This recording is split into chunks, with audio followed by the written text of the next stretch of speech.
Welcome, everybody. All right, everyone can see you now, Scott. So, our inspirational discussion today is with Scott Gellatly. He's a professional oil painter out of Portland, Oregon, whose artwork straddles the line between representational and abstraction. Tonight, we find him in the Laura Vincent Design and Gallery with his 20 pieces that he has out there. And his show is going to be from June 2nd to 30th. And so, right after this interview, they're opening the doors for the opening reception. Welcome, Scott. Can you take some time to introduce yourself and just show us the show that you're having? You bet, Michael. Thanks for having me, and welcome everyone. Thanks for joining us here. My name's Scott Gellatly, and I'm an oil painter. Like Michael said, I've been showing commercially in Portland for about 21 years. Also been fortunate enough to participate in a number of group shows across the United States. This is my third annual show at Laura Vincent here, which is a beautiful gallery located in the heart of the Pearl District. It's kind of the cultural hub of Portland here. I've been painting for, gosh, I would say all my life. I'm one of those kind of kids who love to draw and paint and just never stop. I had a brief kind of detour through the music world as a teenager and in college, but then during college really settled back into the fine arts and really just fell in love with color, with painting.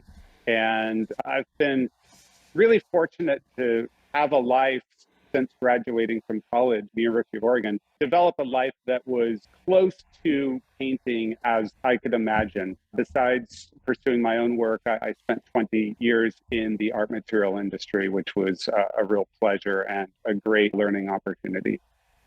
All right. Do you want to show us around the gallery at all? Yeah, let's take a walk through the gallery. I was telling Michael a little bit about it in the last 15 minutes or so. And one of the things that makes this show fairly unique for me is that, like I mentioned, this is my third show here at Laura Vincent. And all of the work, with the exception of maybe 2 to 3 pieces, were done in this calendar year. So basically January through May. And maybe had a few large pieces that I had starts on in the fall and heading into the winter, but they really kind of came to fruition. And others just actually started after the new year. So that kind of compression of time makes for a really, what I feel is a really nice kind of cohesive body of work. There are about 11 or 12 oil paintings in the show and 8 monotypes, which is a printmaking technique kind of referred to as the painterly print. Unlike other printmaking processes, you just get one unique print so you don't have an addition like you do in relief printing or in paleo processes. So I'll show the monotypes as well when we get to those pieces. But I thought I would start with a quick walk tour through the gallery. The piece that is behind me is a piece, it's the largest piece in the show. It is 60 by 72, so 5 by 6 feet. It's called At the Edge of the Great Pond. A lot of my imagery comes out of the practice of doing small plein air studies at local wetland areas. And I'll show some of those and discuss that process in a bit, but that's where the imagery starts. This show is entitled Point of Departure. And to me, it's that landscape in particular that I've used as kind of my point of departure for all of these works. It serves as kind of my visual springboard, taking information from the landscape through direct observation and then putting it through the artistic practice, and the work gets more abstract as each piece really develops its own identity in the studio. So like I said, this is the largest piece. This is oil on canvas, and we'll just walk slowly around the gallery here. I will note that there's a few last minute preparations happening in the gallery, so you might see evidence of that in the background. This is a piece called Light on Water. This is 48 inches square. It is oil on panel. And this piece in particular didn't really come out of a specific plein air painting or a specific plein air session, but really just came out of more muscle memory of my experience painting outside, memory of a certain landscape. And, I really let the painting, the landscape be the vehicle to explore color interactions in the studio. So to me, what has become really less important about my work in the last few years is any connection to a specific landscape. But I think of the landscape as basically that starting point. It gives me kind of the armature of the composition that gives me a vehicle to explore these color interactions. So that is Light on Water, 48 inches square. This piece is called Forgetting Its Own Enchantment. It is a diptych painting, so it's a 2-panel painting. It's 16 by 40. This piece was one of 2 pieces that were done in 2021. Last summer, I did a really large commission piece for a business here in the Pearl District in Portland that was measured 3.5 by 11 feet. So it was a pretty monumental size. I was working on this kind of long panoramic format. It was a very gestural piece. And I feel like this painting kind of took some of that energy put into that piece that spilled over into this smaller painting. This piece is more about color interaction. It's about energy of brushwork. And, I love that there's a certain level of abstraction that happens in nature anyway. I am not one to kind of sanitize or simplify what's happening in nature. I like to kind of jump into the chaos. And to me, part of that chaos is these very richly textured wetland areas, the way that the landscape gets visually distorted as it is reflected into the water.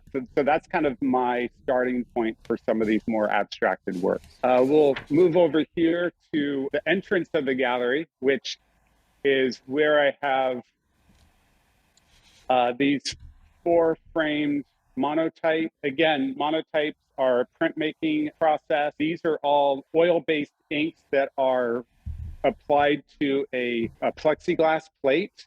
Each piece is 12 by 18 inches, so that's the size of the plexiglass plate.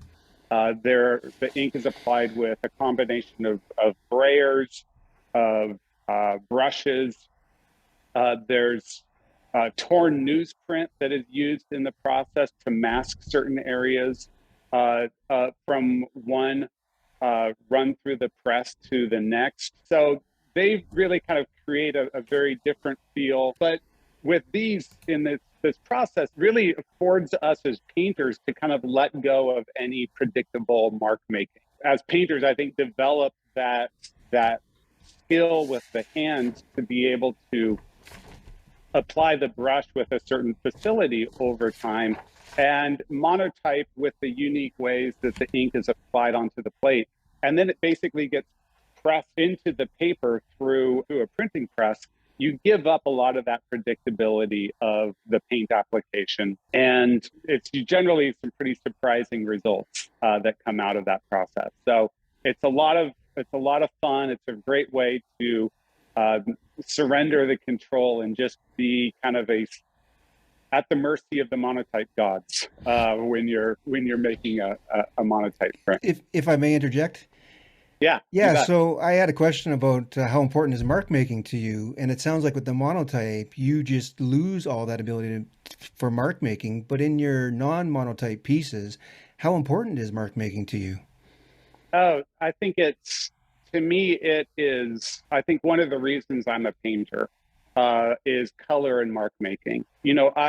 Especially today when we're just kind of bombarded by imagery through reproductions, we are connected to images more than humans ever have been. And through social media, through the internet, through reproductions of artwork and books. I mean, it's amazing how good we have it as a way to see imagery. For me to put a great emphasis as a painter on mark making really solidifies to the viewer and allows the painting to communicate that, I made this. This is made by hand. This was made from me as a communication to you. There's that one-to-one relationship through the painting that an artist has with the viewer. And the quality of mark making to me is the way that communication happens. Gotcha. And I definitely have to agree with you, because there's nothing like going to see a painting in person, and it changes your view of the piece and the artist entirely. Right, Yeah. right, exactly. No, I mean, we're the ones that keep the security guards on their toes by putting our nose right up into the painting. And, just because we're examining all the different ways that, say, Monet applied the paint, which is, just a case study in paint application within 1 square inch of a Monet paint, for Yeah, example. without a doubt. All right. Yeah, Sorry. Thank you. yeah, you bet. We'll move over to this wall here. This small piece, which is called The Gesture of a Pond, is an oil painting. It's 10 by 16 inches. So it is kind of plein air size, even though it is a studio painting. This piece was done at the beginning of the year in January. And to me, it really set the tone for the way that the rest of the body would develop. It is of a wetland area, and it's not real descriptive in its detail. I wanted the quality and the directionality of the mark making to really be the only tool that describes what is land versus what is water. So those elements of land that are depicted by the more vertical movements, especially as the scene moves into the foreground, and then that shifts to more of a horizontal movement in the brushwork within the reflection of the water and the background. It was, each painting kind of develops its own language, and for me, putting an emphasis on the directionality of the brushwork to describe the scene was kind of the limitations that I put on myself in this small painting. And compositionally, this set the tone for the 3 larger pieces that we're about to look at. These 3 pieces right here really compositionally came out of that small painting that we just saw. And I really wanted to simplify the composition as much as possible to let the color identity for each painting really come out and be kind of front and center. These paintings are 32 by 44. They're oil on panel, and they are called Allegro, Forte, and Lento. And those are, musical terms. Those are terms that in sheet music communicate to the person playing them, the musician, as to the type of feel that each piece should be played in. And so one of the things that was really interesting about this group of paintings, starting with that small piece, is the idea of visual rhythm in a painting, of how repeated elements, whether it's like values, like colors, like directionality of brushwork, visually connects and moves the viewer through the eye in each painting. And that was something I think about in all of my work, but I really wanted to explore that in 3 very different paintings that were similar compositionally, but the overall feel that and quality of the rhythm that is dictated by the color palettes in each were the ones that really letting the color palette explore these 3 very different kind of emotional approaches and what each piece communicates emotionally, or the energy, just like just like musical scores do. So this first piece here is Allegro. It's a very, very light, almost monochromatic, with the dominance of those golden yellows, real warm yellows. And, that is something that I wanted to create kind of a harmony throughout the entire painting, and then try to limit the actual information of the descriptive information of the landscape and reduce that down as much as possible, to really let that color be expressed in a single voice to the viewer. Then we kind of move to this middle painting, and this is the one that's called Forte. That means strong in Italian, and I really wanted to play off kind of the higher contrast of values and hue interactions in this painting. So whereas the other two paintings take on a bit more of a quieter approach compositionally, I wanted stronger contrast in both value and in hue interactions happening in this middle painting. So this is kind of the three, it's kind of the crescendo of the three before we move on to the third piece, which is called lento. That is basically slow, is the translation. And taking on a much cooler color palette, not quite as monochromatic as the first piece, Allegro, but having that kind of area of interest with that stronger hue and value contrast in one area, and that letting the rest of the painting really communicate that sense of calm or quiet.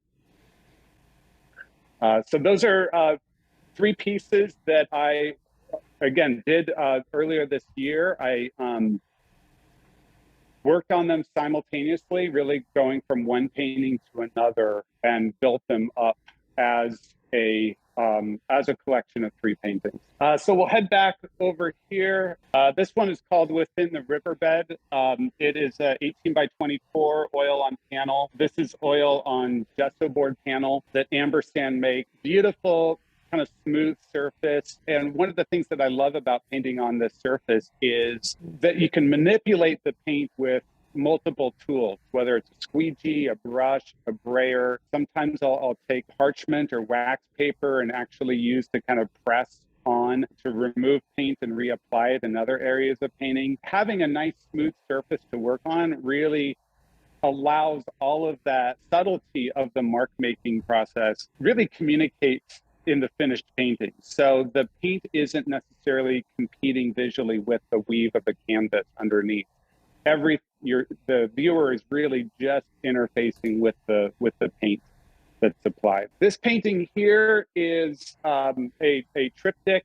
It's called From the Many Ponds. It's 12 by 72. So that, or I'm sorry, 24 by 72. So there are three 24-inch panels that are pieced together to create this image. Again, it's thinking about rhythm. It's thinking about how we move throughout a painting. You know, that can be visually top to bottom, right to left, left to right. In this case, in developing this painting, I kind of enjoyed that movement from left side of the painting to the right side of the painting, where it gets not only lighter in value, but also just more and more chromatic as you move from one end of the painting to another. So that was a trajectory that kind of happened during the painting process. I worked on this one over the case of many months. So there's, you know, multiple paintings underneath this. And that's a nice way to work, you know, because we develop this kind of innate sense of like when a painting comes to fruition, when it is done,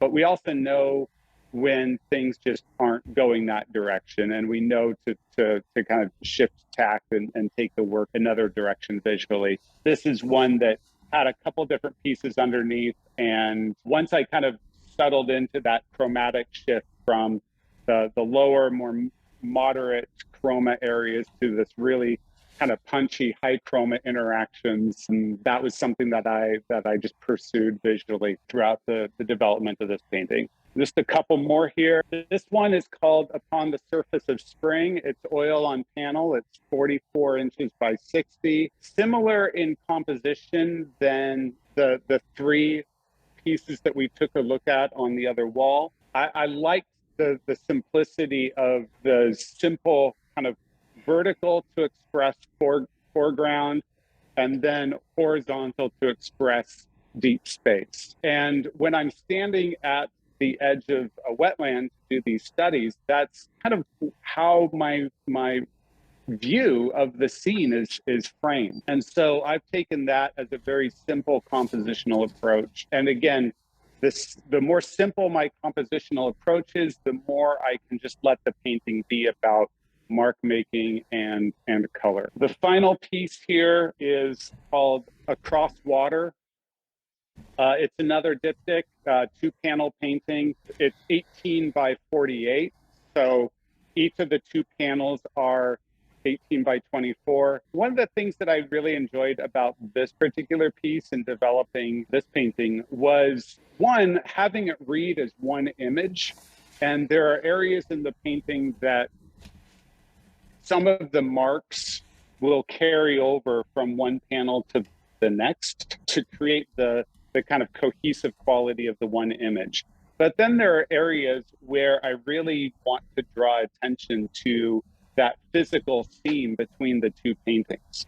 So I have this blue that ends right at the seam of the painting and then transitions to these kind of low to moderate chroma, yellow greens, and yellow oranges. What connects them visually is that they're fairly similar in value. And then there's other points here that sometimes the imagery and the mark making extends cohesively from one panel to the next.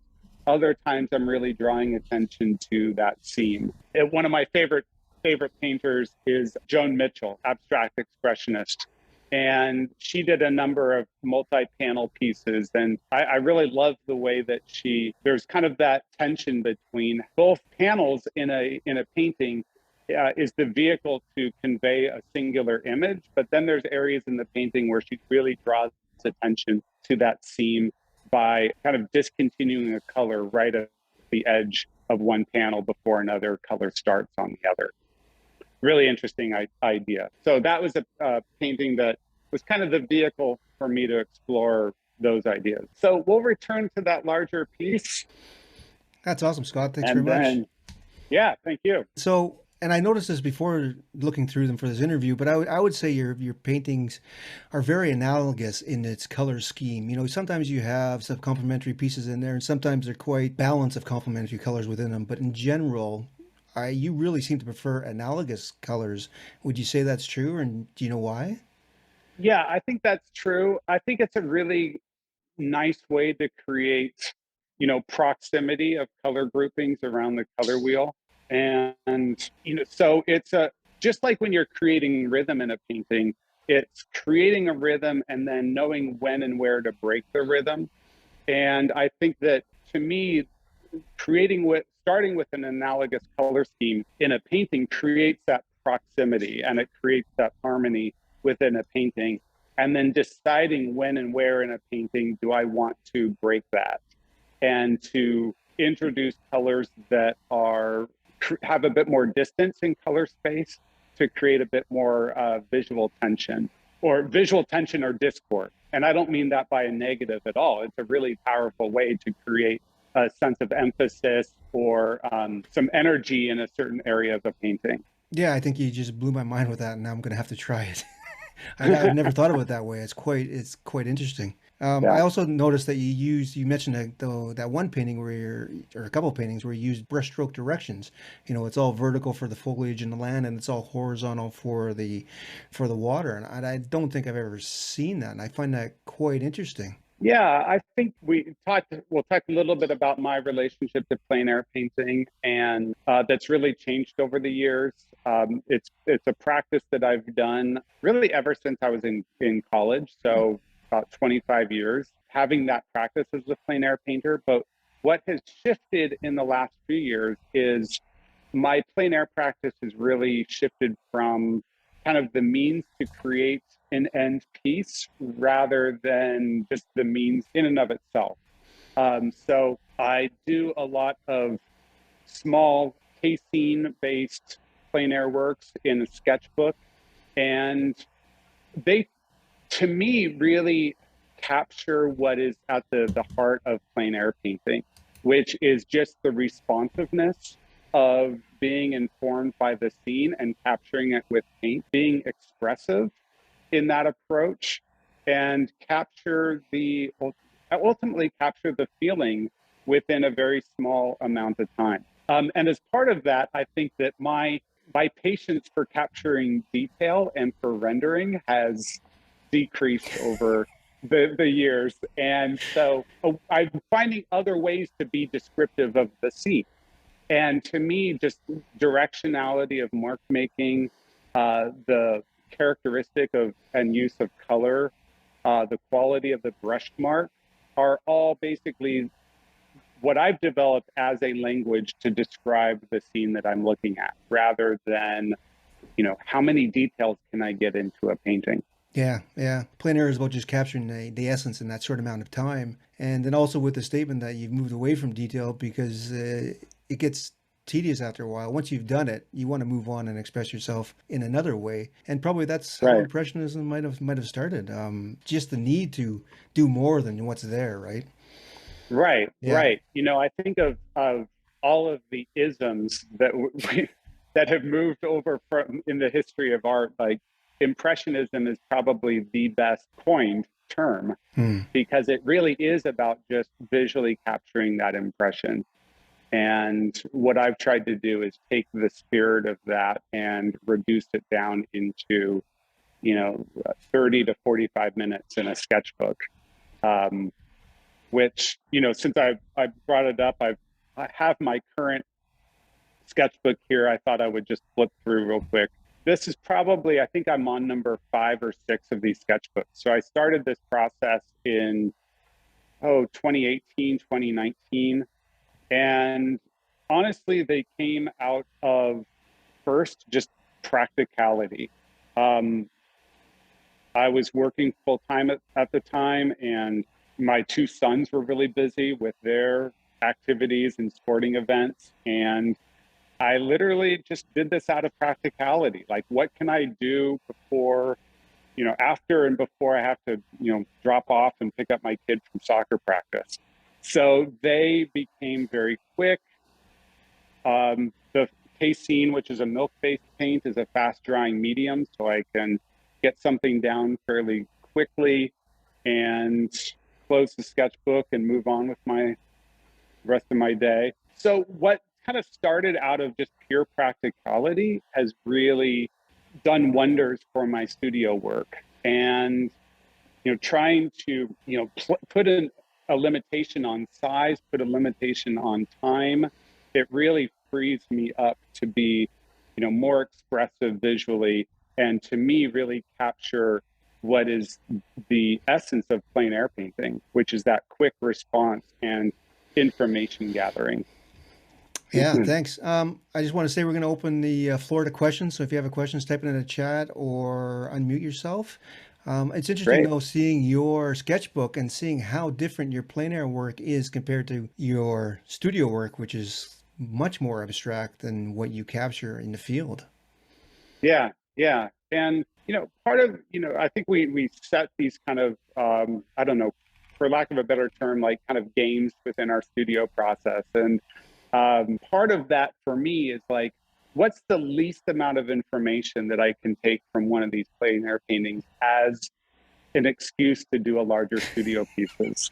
That's So hilarious. What's the least amount of it's like and what that does, it frees me up from having that be like a one-to-one relationship where it's just about enlarging what's in here to doing a larger piece. Yeah, and that's a great way of thinking. and so it's maybe just a little compositional note, maybe it's a color interaction, um, trying to start with that least bit of information as an excuse to do a much larger painting. No doubt. Out of Yeah. curiosity, what size of the book is that you're using? Is it like 6 by 10? This Yeah, it's a Strathmore watercolor book. The book itself is 5.5 by 8.5. So once I mask it with tape, each painting is 5.5 by 7.5. Nice. It seems like a Yeah, good little size for field notes, eh? it's great. And the other thing that I never let them leave the sketchbook. And I don't cut them out. I don't frame them. These are just for me. They're my reference of they're my kind of library of reference images. Yep. Um, and so I'm not thinking about them as, how's this going to look in a frame? How's this going to look in a show? It's all just puts the emphasis on the process itself rather than the end piece. Yeah. Yeah.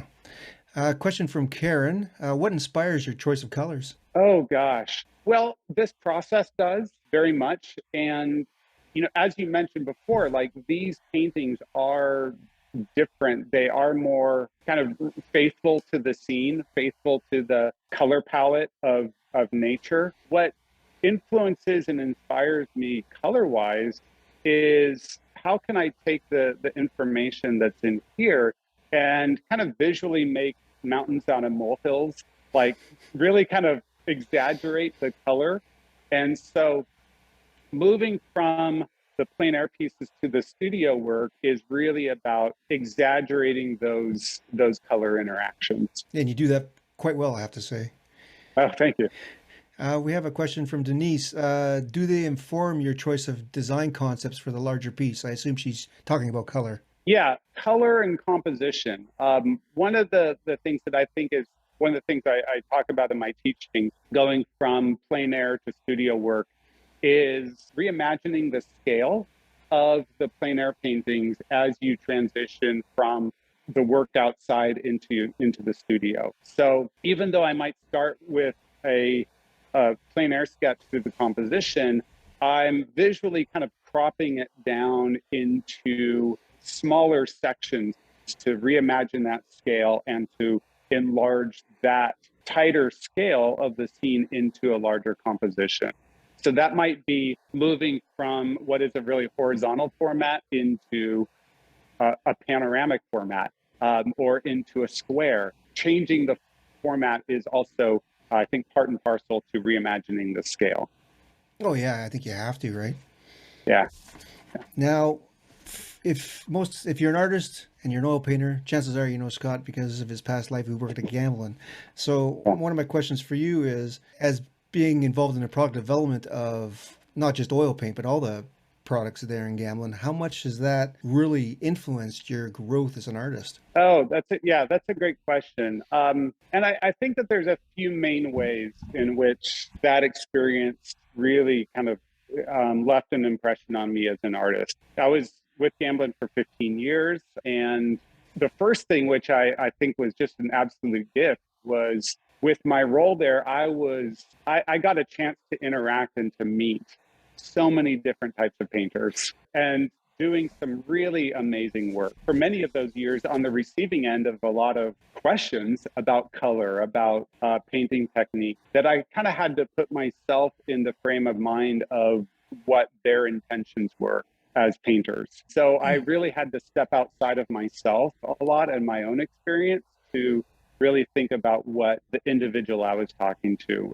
and what they wanted to get out of their materials. So really just that whole spectrum of realism to abstraction, small paintings that are really, very kind of delicate in their process, to very large kind of process oriented abstractions. So it was everything in between. And I just met some amazing people through that experience. I think personally though, and this happened later on during my tenure there, was when I was really spending a lot of time developing color, sourcing new pigments to take a look at, making paint out of them, bringing them back to the studio and working with them. That process really made me think about color not as just a way to describe the subject matter, but color as subject matter in and of itself. So we talk about like, what's the smallest thing that I can do to as an excuse to make a larger painting? Sometimes that is just, I want to explore, I want this painting to be about this area of color space using this particular color. And I'm going to simplify the composition and use the landscape as a vehicle to express and explore these different color interactions. So I think that's the main kind of mental shift that happened and influenced my work about 3 or 4 years ago, is that shift of thinking about color as a mere descriptor as the subject matter in and of itself. Yeah, I don't think I've thought like that, and you're kind of blowing my mind again. So, yeah. Thank you. Anybody else have a question? Yes. I can hear you. Hi, Scott. Yeah, this has been great. Thank you. I have a question about your three separate paintings, the Allegro, Forte, Lento. Right. Right. Yes. You said you worked on those at the same time. Did you have like an original plein air piece that you worked from and got the concept, or did you kind of work it out as you were starting the three pieces? I'm going to walk over there and I'll kind of answer the question at the same time.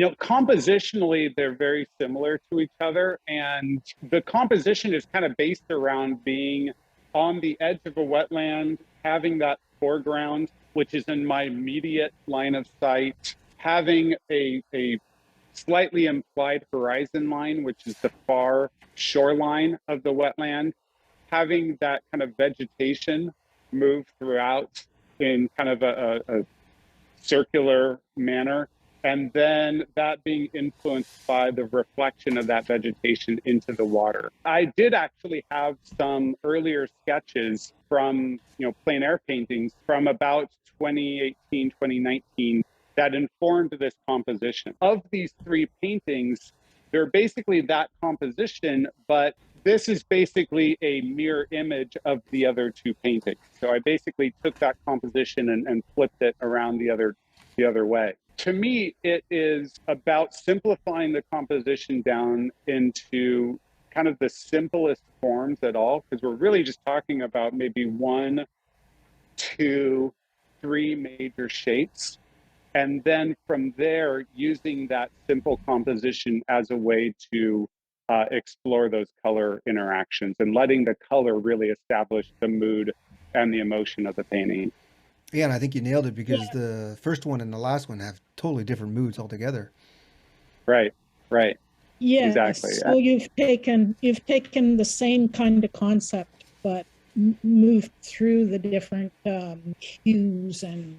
Yeah, exactly. And to kind of keep the musical analogy, it's like having a core melody of the beginning movement of a piece, and then in the various movements of the musical composition, that melody augments and it evolves slightly in the different kind of moods of the music composition. Was that like in your mind then at the beginning of these pieces? Yeah, exactly. Oh. Exactly. Yeah. So yeah. you may have had you titled them beforehand? I knew that I wanted to link them to, specific, Italian terms that are used in music. I didn't quite land on the exact terms until after the fact, but I knew that they were out there, and I knew that that's the direction that the paintings were headed. Absolutely. Okay, thank you. You bet. I noticed you have a couple or more than a couple diptychs and triptychs. And I want to ask, why the multiple panels when you could just get one panel? I've been asked this before, and I'm going to answer it the same way, is that I have a satisfying answer to that question, and I have an unsatisfying answer to that question. The satisfying answer is that I just like playing off of what is a historical precedent in painting. So you think about like the Ghent altar pieces. Those are multi-paneled pieces that make up one cohesive artwork. There's that physical break from one painting to the next, but they still make up a cohesive image. And I think I've liked the way that this has been explored ever since really the Renaissance through abstract expressionism. I mentioned, Joan Mitchell's work earlier. She did a lot of multi-panel pieces. She's a big inspiration. So that to me is maybe the more satisfying answer. The less satisfying answer is that, you kind of just start painting on what's around your studio. And, instead of spending the time to say, okay, I'm going to fabricate this 18 by 48 inch panel because this is what I have in my head. I'm like, oh, well, I've got two 18 by 24s. I'm going to hang them right up on the studio wall next to each other and have at it. I actually really like how you've used panels instead and put them all in a single frame instead of just hanging them individually. I think that it provides a much more cohesive piece of work than standard diptychs and triptychs. Right, right. I have done the latter that you mentioned. I had a piece from a couple years back that was a 2x2 square, which is kind of an interesting play off of that. But I personally like the cohesiveness, like you mentioned, of the multiple panels, but all framed as one piece. Scott, I have a question, and I think you've just answered it, but I'm moving from plein air to larger in studio, and I just seem to have this huge block that I'm having trouble breaking through. Now, just from what you were talking about, diptychs and triptychs, it could be a transition for me to get to the larger paint. Absolutely. So what would you recommend in terms of breaking through that from plein air to studio pieces? Right. A couple different things. One is consider doing just black and white value studies of your plein air pieces, and maybe take one plein air painting, say it's a 8x10 oil painting that you do out in the field. Consider doing maybe 4 or 5 just black and white value studies, limiting it to about 3 values, but do that in a composition that is different than that 4:5 aspect ratio. So reimagine that composition in a square. Think about it in a vertical. Think about it in a panoramic. Think beyond just translating that 4:5 aspect ratio to a larger version of that. The reason to do the value study is that if you just go off of your value studies from doing that, then you can basically apply any hue or any chroma, which are the 2 other characteristics of color, to those values. And value is the one characteristic that communicates the most visually. So as long as our values are intact, then we can be a lot more inventive with the hue and the chroma that we're attaching to it. And that also allows us that visual difference or removal of visual information as we move from the studio piece to the studio works. And at a certain point, you have to just put the plein air painting away. And that becomes the biggest challenge for a lot of painters, is have that as a, your own point of departure for your larger piece. But once you have those thumbnails in place, once you have a direction for that larger piece, just put the plein air painting away, because I've found that it actually hinders the process more than it helps to have it around. Okay. Well, that's about the time when I pull out the photos. Yeah, photos are great for just information, but cameras see the world in a very different way than we see the world. And so I think it's going to be a lot more freeing to you if you just work off of the value studies rather than being tied to your plein air pieces or your photo references. Okay, that's great. Thank you very much. I want to glom on a little statement that you said, that work in a value study, and then the colors can be applied to any of those values. And I've been saying this for a few years now. The color doesn't matter. What really matters is the structure of the painting and the value. And yeah, I mean, a tree can be purple, a tree can be fluorescent orange. Right. As long as the value structure is there, it's going to work essentially. And obviously, you would agree to that, correct? Oh, absolutely. Absolutely. And it's one of the lessons that I bring into some of my classes is you look at kind of those post-impressionist paintings of, the Fauves, so early Matisse, André Derain, they were called wild beasts because of their use of color. Yeah. But you look at them and it's applying color to that value structure, which is still totally intact. And that's what makes those paintings read and very cohesive visually as to tell a very expressive description of their subject matter. Yep, for sure.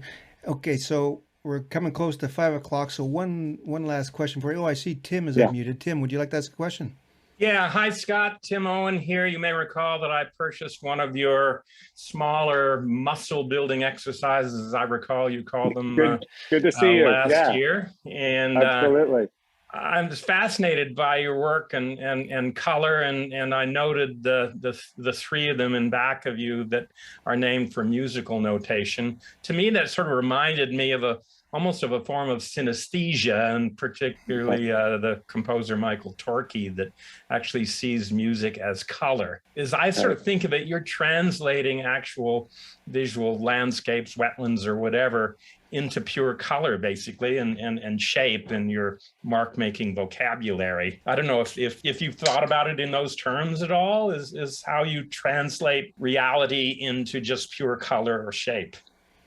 Yeah, absolutely. And I think that, you know, what's really interesting about the world of color, and this is a whole other hour-long talk, but is not only the way that we put it to use as painters and how we let it interact into a painting, but also kind of the cultural baggage that color communicates as well visually.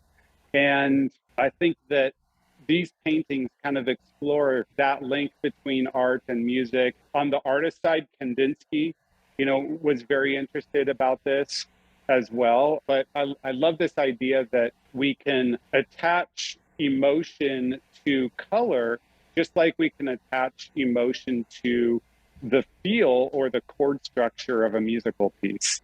Mm-hmm. And, you know, whether that's played in a kind of bright, cheerful manner, like the term allegro, whether it's real strong, like forte, or something that's more subdued, like lento.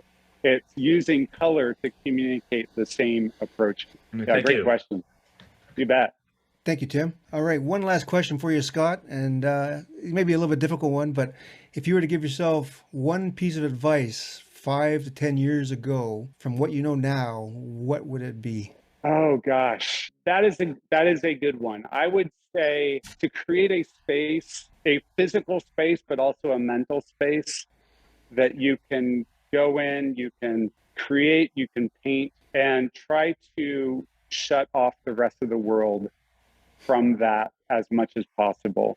That is not easy to do. It's still not easy for me to do, but it is, I think, so important for us to just get into that process of the painting, really interact and be informed by the work that we're producing in the studio, but also to get into that kind of that flow state of the creative process. So that would be my one main advice. Still my advice I would give myself.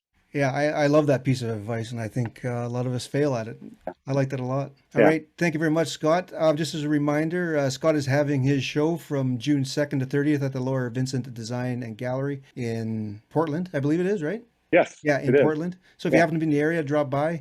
And also, if you're interested in Artful Minds, please check us out at artfulminds.ca. Again, thank you very much, Scott, and I hope you have a successful show. I saw some red dots. I hope they all become red by the end of tonight. Be nice to see more red in the color palette. Thank you. Thank you, Michael. Thanks, everyone, for joining us. It was a real pleasure. Thank you very much. All right. Cheers, all everybody. Right. Take care. Bye-bye. All right. Bye now.